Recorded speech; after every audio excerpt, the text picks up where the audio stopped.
We're going to get going. If the folks that are nearest the doors wouldn't mind closing those for us, that'd be great. Thank you ever so much.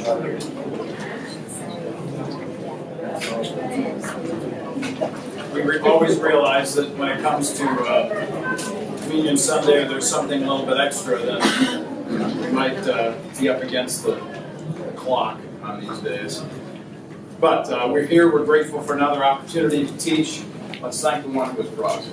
Lord, we are grateful again for the opportunity to understand your word better and to understand how it relates to the life in which we live now in 2018 as it was directly intended for the audience of its day. Help us, Lord, to live this life and to think it through first. We thank you for Jesus and what he's done for us. Amen. Well, we have a great opportunity every week to have a radio show. Some of you have heard this on a couple of occasions. And this last week we had John and Tiffany Dearman in our show, two Christian business people. Tiffany is a real estate broker on the west side of town, and John owns a cleaning business. They both attend College Park. And they're great, wonderful people. Had a great opportunity to be with them. In fact, it's the very first time in doing this in almost 3 years now that we've actually had the same people come back the next week. So they're actually coming back this coming week, and they're going to be talking about their individual interests. So John's individual interests, black on black violence, and Tiffany's individual interest, she's actually running for a school board on the west side of Indianapolis. Well, I mention this because as we talk about Christians and culture, we think about business. It's what we do on a regular basis. A number of years ago now, I taught on vocation as ministry back in 2014. Did a whole series of that here. But of course, as we engage culture, we have to think, what are the major areas in which we have to think about as it relates to Christian thinking and living? And so this week, we wanted to bring forward this concept of Christian in the business world. And we're going to be dealing with a lot of very specific examples and specific concerns that people have and how to navigate those from a Christian point of view. But to begin, here's a great example of some folks who are doing good in business around Indianapolis. A couple of weeks ago, every 2 weeks or every month, let me start that sentence again. Every Tuesday, we come out, Comenius Institute comes out with a 2-minute video. And this particular video entitled Beer and Justice blew up our analytics this last time. And I think it was just the title that got people probably. But nonetheless, I wanted to share with you this book that I don't know that I've ever shared with this particular audience before. It's called The Search for God in Guinness. And it's the story of the Guinness beer company that started in the late 18th century, about 1789. And Arthur Guinness was the one who started this particular company. And I bring it forward as a good example of Christians who have done good in their communities, in business, and through the businesses that they have had. So just to give you a smattering and overview of what happened with the Guinness family, workers enjoyed the attention of fully qualified doctors who staffed an on-site clinic for all employees and their families. Healthcare included dentists, pharmacists, nurses, even a masseuse. Retirees received pensions without making personal contributions. The company created a savings bank and contributed to a fund from which workers could borrow to purchase homes. This was being done at the end of the 19th century. I find this absolutely a marvel and a wonder. In fact, I remember reading this the summer of 2010, right after we were just coming out of the Great Recession, and I remember reading the introduction to this book and weeping. And I wept because I thought if all of the businesses that had taken us to the place that we had gotten to through 2007 to 2010 had actually treated their employees this way, what a better situation it would have been. Another kind of an overview statement here. The corporation paid for employees to attend technical schools, funding more advanced education for those who wanted it, a lending library, museum, musical society, lounges for contemplation, athletic leagues were built. Every employee was given wages to take his family on holidays. Families whose fathers were called to military service continued to collect the salary, and the worker's job awaited them after combat. I could go on and on and on talking about this book and about the company that this particular book talks about, Stephen Mansfield's great work here. But this gives us an example, I think, of what does it mean for a Christian to actually contribute goodness to a culture. So, again, on your handouts, all of the baseline stuff that you're going to see, biblical passages, all those kinds of things are on your handouts, front and back. You don't have to take any notes unless you'd like. But here's where we need to begin. We always begin in Genesis. Genesis 2:15 tells us that it's our responsibility not only to rule and subdue, it says in 128, but in this particular case, to produce from and protect that which has been given to us. And so that's what the emphasis here is, production and protection. Our responsibility of cultivating that which has been given to us, to create and to produce from it while protecting at the same time, is a huge thing throughout Scripture, certainly established for us in the book of Genesis. It continues, of course, our responsibility is for conservation, for keeping and guarding against abuse of creation. This is constant throughout the text of Scripture. Cooperation between creation care and business enterprise is possible. I would advocate for that, acknowledging that there is a tension between free markets and lawful restraints under God's authority. Ultimately, tons of Scripture passages that contribute to this kind of thinking throughout the Scriptures. But our responsibility is for earth keeping. Well, I also believe that business creates jobs. And I think that that's a good thing to recognize. Our responsibility to produce and to preserve and conserve includes creation of jobs. And this is simply the text of Proverbs chapter 27. I'll read it for us. Know well the condition of your flocks. Give attention to your herds. For riches don't last forever, and does a crown endure to all generations? When the grass is gone, a new growth appears, and the vegetation of the mountains is gathered. The lambs will provide your clothing, the goats the price of a field. There will be enough goat's milk for your food, for the food of your household. This is the point of the passage. The passage is, you've been given something. Take care of it. And that care of it, of course, builds for the future. So you're not just talking about conservation or preservation, but you're talking about production from that which has been given to us as Christians in the culture. So our responsibility then is for stewardship. And one of the things that I always do on these handouts is give you way too much information. But in the hopes that you will take this information and go back and read through all of these ideas, I'd like you to take your handout and look at the back side of this handout. And these, I've enumerated them, numbers 1 through 18 we'll talk about right now, just very briefly.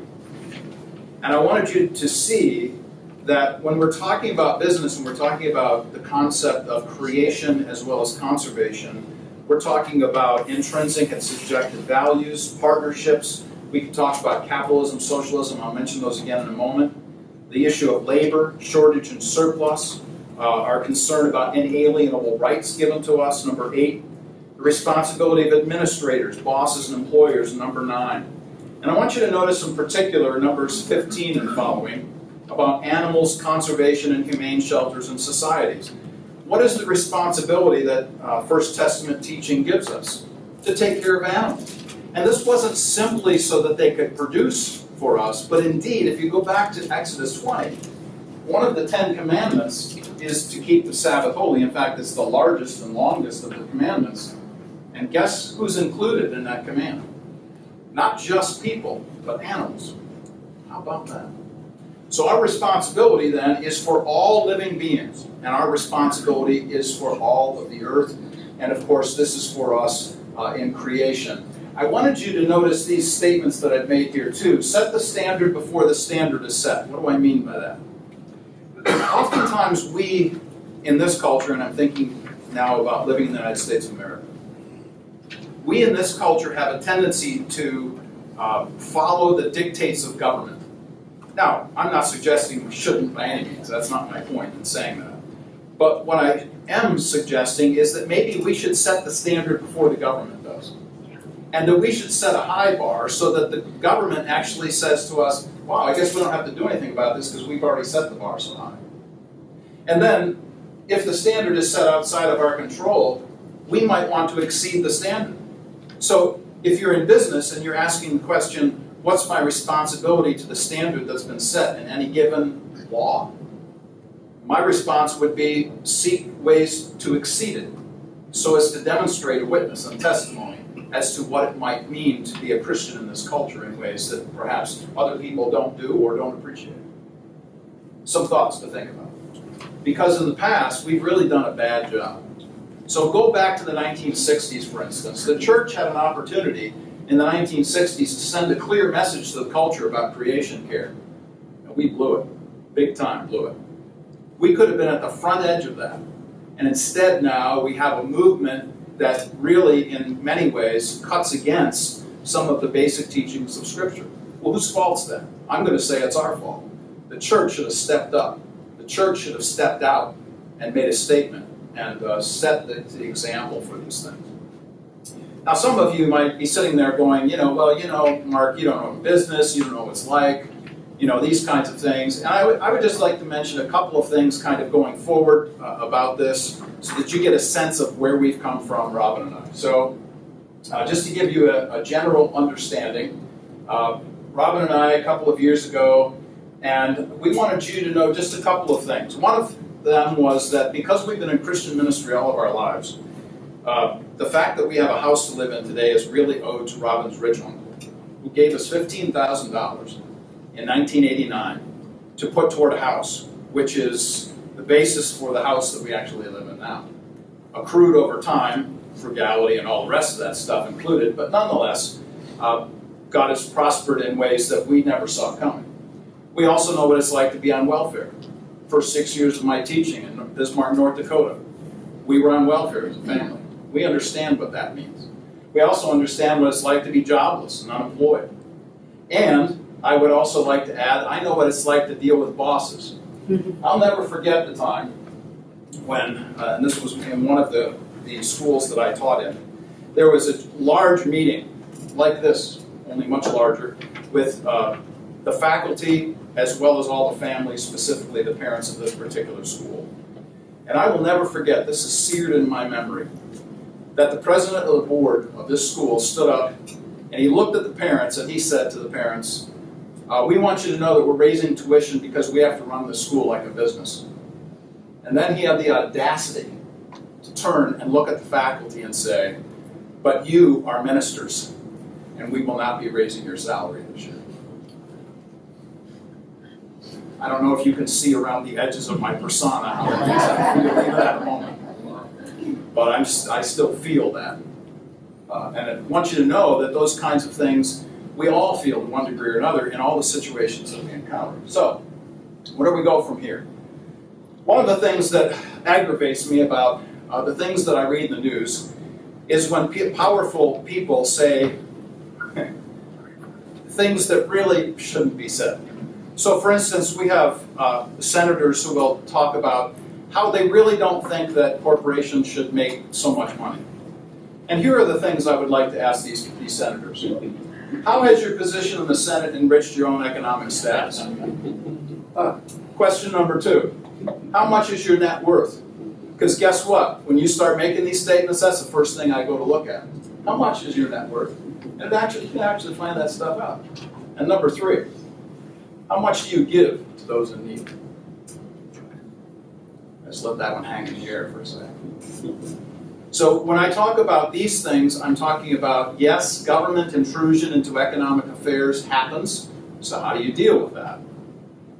So I also want to say that as soon as you begin to complain about corporations and how much money a CEO makes, I also want to point out that your next click for your Amazon purchase is benefiting one of the richest men in the world. So we all have our own hypocrisies. And I would like to just point that out, that we do deal with that on an individual basis as much as we do on a corporate or corporation basis. Didn't know when you came to church today that you did all this stuff. So, do politics mess things up? Sure, but so do businesses sometimes. Here's an example of the EpiPen. This is a situation from 2016 where a company increased the price of 2 EpiPens from $100 to $600. So the question then becomes, okay, why did you do that? What was your purpose in doing it? And who are you hurting by doing it? The kinds of people who need these kinds of resources might be able to afford $100, but who's zooming who when it comes to $600? So do businesses hurt themselves in the public eye? Absolutely, sure. So we have to be wary of all of this, not just the politicians, and not just businesses, but understand also that sometimes even the verbiage that we use gets us in trouble. So here are just some words that I hear thrown around from time to time. Redistribution, I hear this from Christians sometimes, that we should redistribute wealth.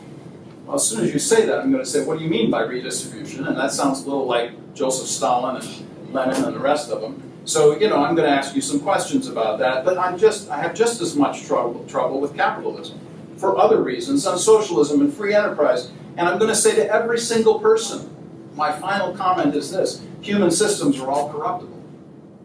There's a reason for that. We're getting to it. There's a reason why all of these are corruptible. So when you stop to think about government and business, both can be unscrupulous. Here's a good example of government institutions who really took us down the road toward 2007 and the economic crisis that we engaged in, where subprime loans were being given to people who couldn't afford to pay them back.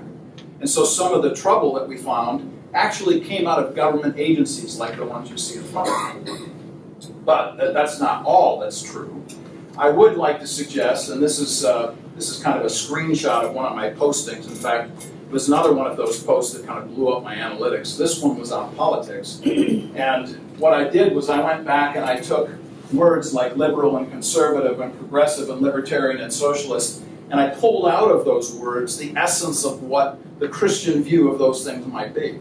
You can go and check that out at our website, warpandwoof.org, but the whole point of suggesting this is that there are slices of truth everywhere, in everything.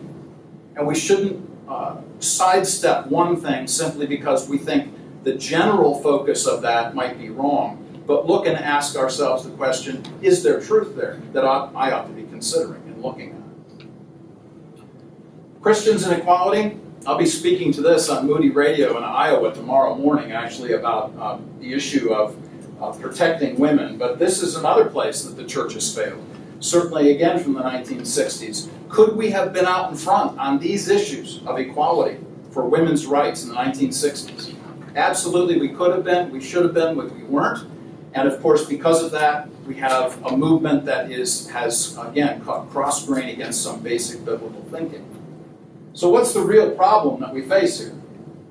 The real problem is not business people, and the real problem is not government, but people are the problem. That means everybody in this room and everybody in the world. Because, according to Romans 1, you see all of these attributes? They kind of run through all of us. Jealousy, envy, hatred, covetousness, laziness, selfishness, rebellion, strife, deceit, faithlessness, heartlessness, and ruthlessness. Right out of Romans 1. That's us. The real problem about these issues that it relates to money or business or anything else really arises out of our own corrupt natures. So, on the handout again, if you're interested in seeing that it's there, I think it's point number 2 on the front of this. I knew we wouldn't have time to cover everything that I put here, so basically what I'm doing is I'm kind of truncating the rest of my teaching into number 2. I'm going to give lots of examples of what these things are, but I'm going to pull out those ideas out of number 2 if you wanted to follow there. So, I wanted to set an example for biblical ethics as it relates to socioeconomic concerns. So, the social setting, the culture in which we live, and the class setting where people come from. That's what we're interested in. So the very first thing we will always say is that Scripture sets a standard for us. Scripture emphasizes, for instance, that people are our bottom line, always. Every single time. So here's a statement out of Deuteronomy 24. Don't oppress a hired worker who's poor and needy, whether he's one of your brothers or one of the sojourners who is in your land. You shall give him his wages in the same day before the sun sets, lest he cry out against you and the Lord and you be guilty of sin. How often in business do we consider the fact that we might actually bear responsibility to the worker, and that sometimes we don't always do the proper thing as it relates to the worker? It's important for us to recognize people are the bottom line. The second statement here is that of a biblical ethics as it relates to our transformed spirit. So Scripture is supposed to work on us in our insides and change how we think about life and things. Well, how does that work, and what does that look like? Well, 1 Thessalonians 4 kind of gives us a snapshot of this. We urge you to love each other more and more, and to aspire to live quietly, to mind your own affairs, to work with your hands as we've instructed you, so that you might walk properly before outsiders. Be dependent on nobody. There's a great statement about work. What does it mean to actually live in the business community and work as a Christian? Those kinds of principles are pretty clear to us and ones that we want to abide by. Here's another one. The third one is Christian leaders who submit themselves to the standard in word, attitude, and deed. And I wanted to mention something to you about the Central Indiana Realist Association. A couple of weeks ago, I had an interview with Dolores Kennedy, who is involved in CIRA, this realist association. And I said, I've never heard of a realist before as it relates to real estate. I said, could you explain that to me? And she said, sure. She said, in the earlier days of the last century, the 20th century, African Americans could not be called realtors. They were not allowed in real estate and could not sell real estate as realtors. So they had to have a different name. And Dolores said, we were called realists because of that. Now, talk about segregation. Talk about keeping people in business places where they could not necessarily prosper. Wow. Dolores will be a guest of ours on the radio show in a month in November. Looking forward to hearing her testimony as it relates to some of the activities that have gone on in this particular group, as well as her own experiences in the African American community. I think generosity displays our grace to people. So here's an issue, a very specific issue. Let's talk about the Family Medical Leave Act. This provides for protected leave coverage for 6 weeks for natural birth and 8 weeks for a C-section birth. Some companies provide coverage for up to 12 weeks. So how many weeks should we do? What should Christians do in business? I'm going to go back to the statement that I made earlier, and that is that Christians ought to set a high standard. Whatever that standard might be, it ought to be something that at least goes to the place of what the expectations are in government, but perhaps even further than that. Simply to set a statement, make a statement, and create a testimony of this particular company. But that kind of idea establishes the graciousness that we have and might have with others. Number 4, biblical ethics. Christian leaders who prompt the Christian church toward the practice of Christian ethics. We need more of these kinds of folks. By the way, this is Dan Cathy, who's the president and CEO of Chick-fil-A. Now, I suspect that, I can't imagine a person in this room who doesn't like Chick-fil-A. All right, let's just start there. Not only is their seasoning wonderful and everybody loves going there, but we really love the fact that Dan Cathy's a Christian. Well, guess what else Dan Cathy is? Dan Cathy is a witness. How about that? Check this out. Dan Cathy, this is a picture taken in 2013, and he is standing with Shane Whitmire, who is an avowed homosexual. And if you recall, back in 2013, there was a big brouhaha about Chick-fil-A, and between the homosexual community and Chick-fil-A. And this is a picture of Dan Cathy and one of the leaders of the homosexual movement at that particular time. By the way, this comes out of the Huffington Post, all right?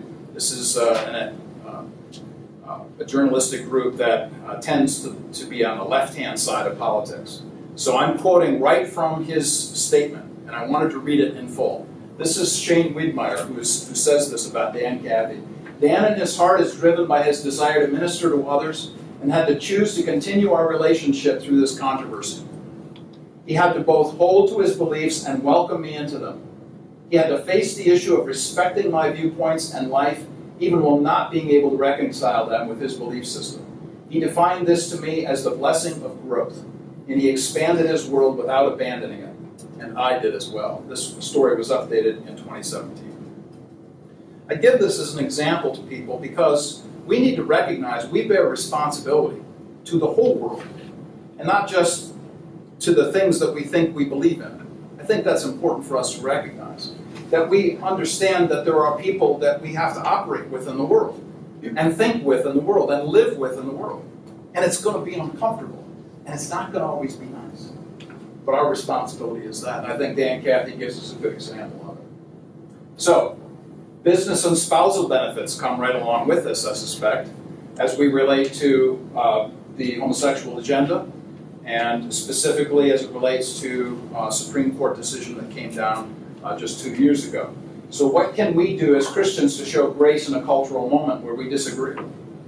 What do we do? This is where I wish I had a whiteboard here. I know there's one underneath this, but it would take too much effort and time to regroup everything.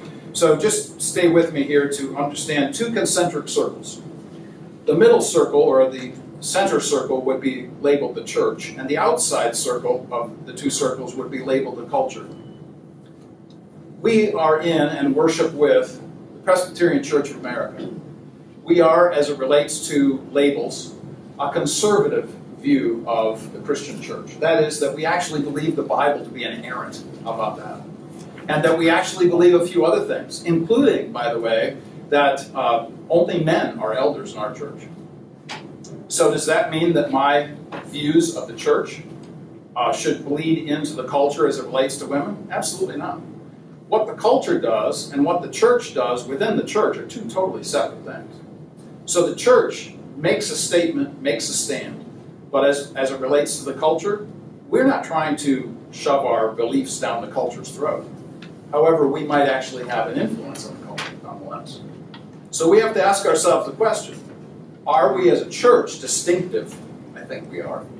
And then, are we making a difference and a distinctiveness in the culture? And I think we do.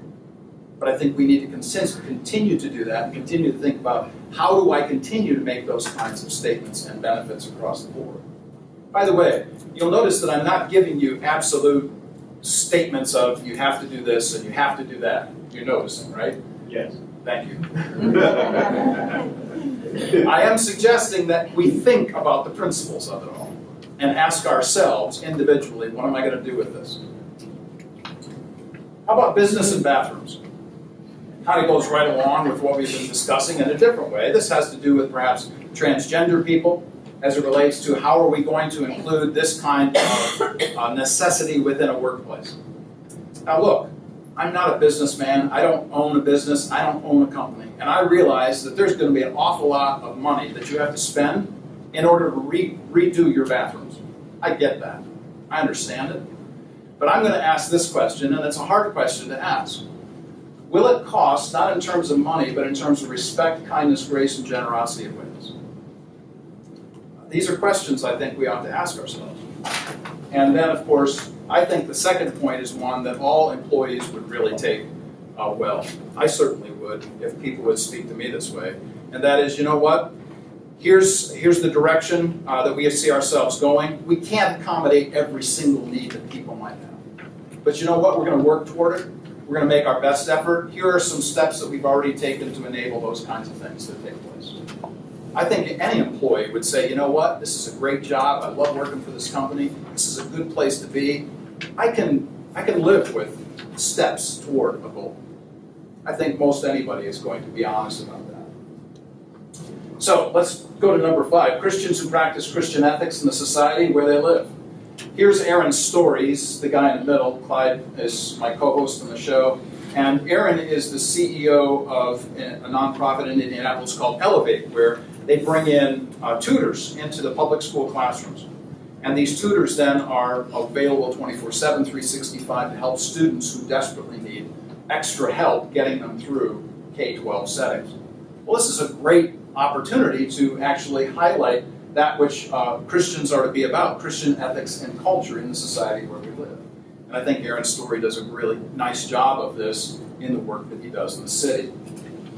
I wanted to tell you about Floyd and Lakeisha. The look on Floyd's face, by the way, is the best smile that you're ever going to get out of Floyd. I should tell you that just right up front. Lakeisha's always elbowing him, saying, "Can't you smile? Can't you smile?" No, it's just, hey. Love you, Floyd. So, Floyd has for a long time wanted to have a food truck. And he's a great chef, does great barbecue. We've had him on the radio show. He does barbecue and fast cars. Man, you should see some of the metal he turns out of his garage. Oh my word. It's amazing stuff. So, Floyd does this. He wants to create a brand new business, a food truck. Great stuff. So the other day I saw this really cool story about this guy. Maybe you know him. Once again, I wake up every morning remembering that the New England Patriots did not win the Super Bowl. Thank you very much. The Philadelphia Eagles beat them all right. So Carson Wentz. Carson Wentz is the quarterback for Philadelphia. Of course, hurt himself late in the season. Nick Foles went on to take over and did a great job in the Super Bowl. Anyway, here's Carson Wentz. He started something in Philly called Thy Kingdom Crumb. Thy Kingdom Crumb. And it's a food truck. And they give food away. And they make these delicious sandwiches. So I sent this story to Floyd.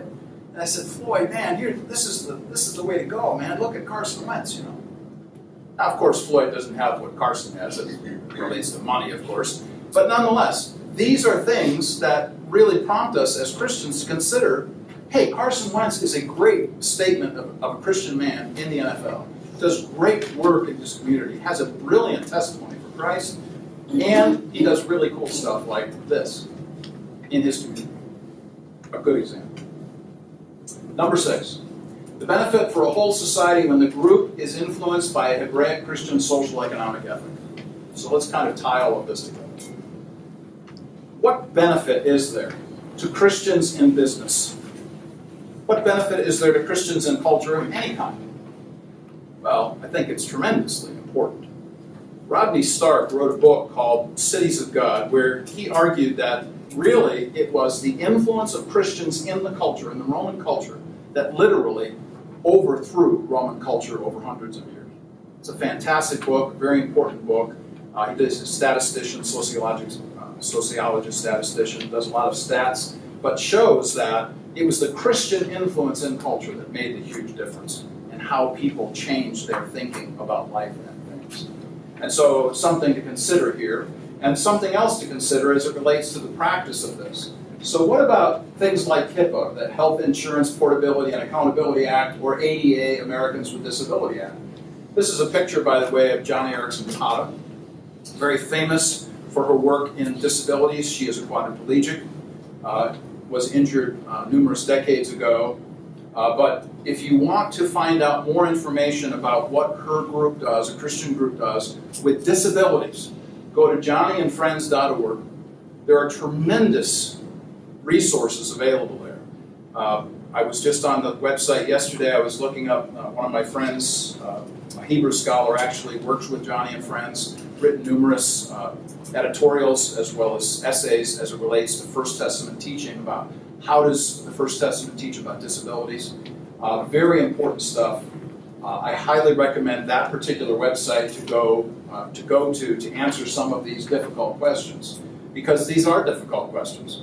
You basically have two acts, that is the HIPAA and the ADA, kind of rubbing up against each other when you try to express compassion to a person. At the same time, you might be overstepping boundaries as it relates to their personal lives. So the person's depressed, but how do you deal with that depression if indeed you can't invade their space as it relates to healthcare? These are really tough things. So the question then becomes, how do I demonstrate care to people? My first thought, mostly because Robin and I have been doing this all of our lives, is document everything. Don't let anything go without documentation. But my second thought would be to go back to something I said a moment ago, and that is, how do we communicate with employees and to ask them questions? How should I best communicate with you about these kinds of issues and the difficult issues that we face?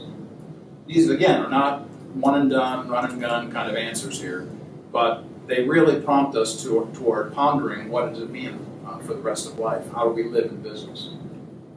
Here's a good example of somebody doing good. This is Rich Klopp. He lives here in Indianapolis. He's the CEO of Water for Good. They do some really great work at CAR, the Central African Republic. They're very different than all of the other water charities. They actually maintain their own wells. and they have nationals who maintain their own wells, which means that the people in country actually have jobs and are supported in this way. Wonderful opportunities, I think, to do good in places that are very beneficial to others. And then, of course, I always like to end something about business with this man, Aaron Fauerstein.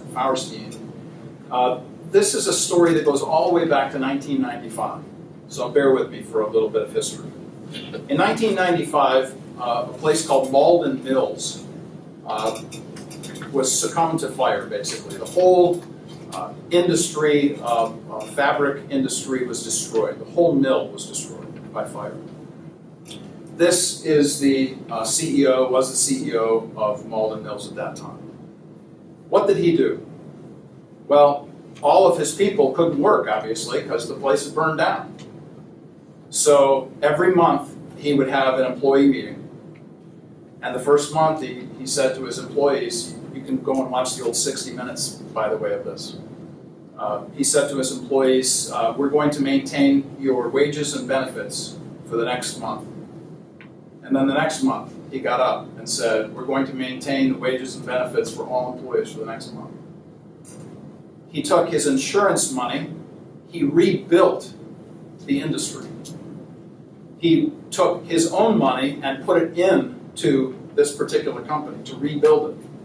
Why was that? Because he cared for people. Now, Aaron is not an evangelical Christian. Notice, however, what he says.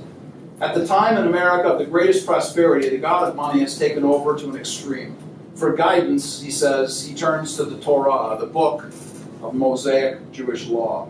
You are not permitted to oppress the working man because he's poor, he's needy, amongst your brethren, amongst the non-Jew in your community. We just read that passage, by the way, from Deuteronomy 24.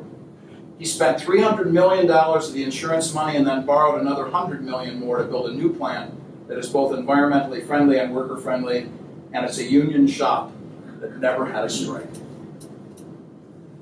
Pause to consider the implications of that. I suspect the reason is because he was so generous and gracious and kind to his employees. As he said in the article, as I was reading this this week, he said, it doesn't mean that we never had any trouble. But he said, we always had good communication. We were open with each other. And he said, I was always willing to do whatever I could to help the employees. It's a pretty strong testimony from a Jewish man. Still alive, by the way, at 92. Picture of him here in 2015. What is our major responsibility? It's humans first. Scripture teaches us in Matthew chapter 22, when confronted by those who wanted to confound him, he indeed confounded them. When Jesus said, whose image is on the coin? And they said, Caesar's. He said, you're right. Give to Caesar what's Caesar. And what belongs to God, to God. Guess where God's image is? Here we are. All people bear God's image. And the second point, right along with that, in the same passage, demonstrating our love for God by loving our neighbor. People first. The bottom line for any business, from a Christian vantage point, is got to be people first. Now, there are lots of questions, I'm sure, and I've given you some on the page. How do we care for the needs of others in the workplace? How do we best protect workers while producing? How do we keep promises in all human relations, especially employee-employer? And how do we humanly, that should say, or maybe deal humanly with creation without using and abusing creation? All of them, I think, important questions for the Christian. We have just a couple of minutes left. Questions or comments from anybody?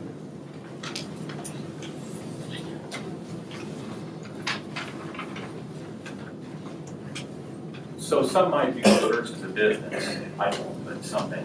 And have we considered changing our bathrooms so that they would accommodate those that might not feel comfortable with the way they're set up now?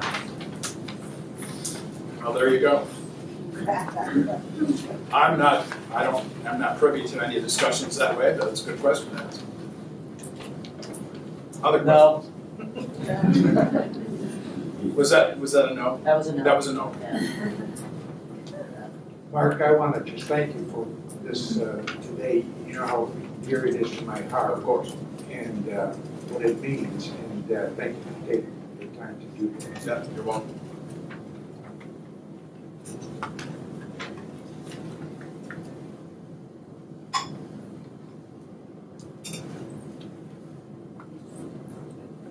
Well, I would like to say again, the issues that we confront in culture are not easily answered. We're going to face tension in everything that we deal with. Don't ever forget the ideal and the real. But understand that graciousness and generosity and love toward others will always win the day. The difficulties, of course, that we face along the way are notwithstanding. They're going to be there.